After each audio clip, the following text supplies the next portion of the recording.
अस्सलामुअलैकुम। कैसे हैं आप सब लोग? उम्मीद करती हूँ आप सब खैरियत से होंगे। आज का हमारा टॉपिक है दज्जाल का फितना और ज़हूर। चलें स्टार्ट करते हैं। दज्जाल का फितना उम्मत मुस्लिमा के लिए सबसे अजीम फितना करार दिया गया है।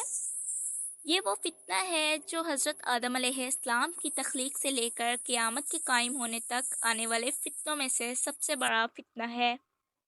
दज्जाल के मुताबिक हम मुसलमानों के पास जो मुअतबर तरीन ज़राए हैं वो नबी सल्लल्लाहु अलैहि वसल्लम की अहदीस मुबारक हैं। अब जान लेते हैं दज्जाल की सवारी के बारे में। दज्जाल की सवारी अहदीस की किताबों में सहाबा किराम रज़वानुल्लाह अलैहिमुल अजमईन से दज्जाल की मखसूस सवारी के मुताबिक रवायत की गई है, जिसका मजमूआ ये है कि दज्जाल एक चमकदार गधे पर सवार होकर निकलेगा, जिसके दोनों कानों के दरमियानी फासला 40 हाथों के बराबर होगा। दज्जाल इस गधे पर सवार होकर समुंदर में इस तरह दाखिल होगा जैसे घुड़सवार अपने घोड़े पर सवार होकर एकदम नदी में दाखिल हो जाता है। दज्जाल का ज़हूर ये वो वक्त होगा जब लोगों की ईमानी हालत बहुत कमज़ोर हो चुकी होगी। दज्जाल दुनिया में 40 दिन घूमे फिरेगा और इन 40 दिनों में एक दिन एक साल के बराबर होगा और एक दिन एक महीने के बराबर, जबकि एक दिन एक हफ्ते के बराबर होगा, जबकि बकिया अयाम मामूल के मुताबिक होंगे। दज्जाल की रफ्तार।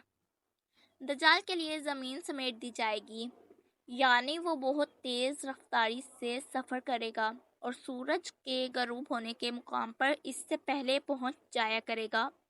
समुंदर का पानी इसके टुकड़ों तक पहुंचेगा।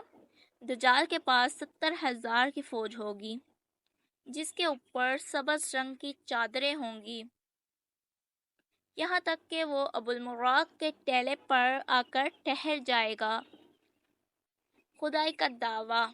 फिर वो ऐसी बुलंद आवाज़ देगा कि सबको बुलाएगा कि इसको ज़मीन और आसमान के दरमियान सारी मखलूक सुन लेगी।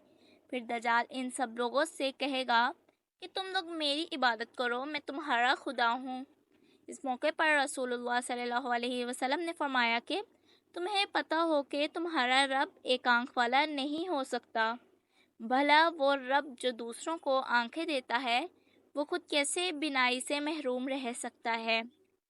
इस बदबख्त दज्जाल के माथे पर काफिर लिखा होगा, जिसे सिर्फ मोमिन ही पढ़ सकेंगे, और वो ऐसे पहचान लेगा। दज्जाल अपने गधे पर सवार होकर सारी ज़मीन पर घूमेगा। ज़मीन का कोई हिस्सा, चाहे वो पहाड़ी हो, मैदानी हो या सहराई, कोई इलाका ऐसा नहीं बचेगा जहाँ वो नहीं जा पाएगा, सवाए मक्का मुकर्रमा और मदीना मुनव्वरा के, क्योंकि अल्लाह ताला इन दोनों जगहों की हिफाजत खुद फरिश्तों के ज़रिए फरमाएगा। दज्जाल जब वहाँ दाखिल होने की कोशिश करेगा तो फरिश्ते इसका रुख फेर देंगे। इन हदीस की बुनियाद पर यहूदी ख़ास तौर पर गधे की तज़ीम करते हैं और वो अपनी खुफिया इबादतों में गधे को ज़रूर शामिल करते हैं।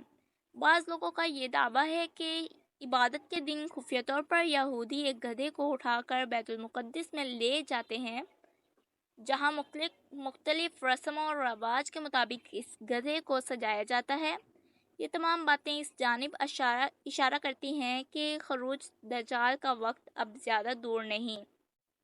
बिलाशुबा ये फितनों का दौर है और इस वक्त इंसानियत दज्जाल और दज्जाल की कुव्वतों के फितने अजीम की तरफ बढ़ रही है।